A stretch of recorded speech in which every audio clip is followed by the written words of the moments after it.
à quelques milliers d'années. Une lumière intense, je veux dire. Atomique pour partir presque comme une empreinte photographique sur un morceau de tissu. Ouais, et c'est sauvage. Tire ça vers le haut. Tire-le. Voile de se lever. Oh ouais, c'est fou de. Regarde parce que c'est tellement intéressant. Ouais, et tu peux le voir.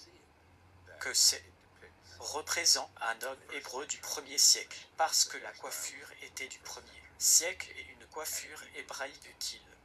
Mesurait environ 1,80 mètres, complètement flagellé sur tout son corps. Il était crucifié. Celui de gauche et celui de droite est juste comme un rendu artistique, c'est le visage oué. Clique sur celui-là, le visage oué. C'est assez bon, devient aussi grand que ça. De fou, oué flagellé battu.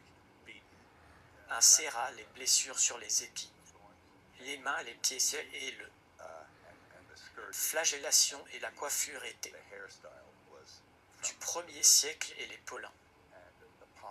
Ce qu'ils ont trouvé dans le tissu provenait de cette région où aussi le tissage était un tissage du 1er siècle qui était typique.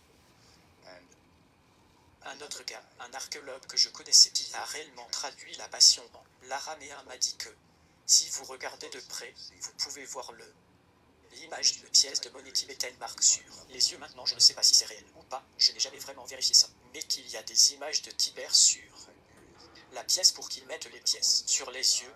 Oui, donc ça le daterait.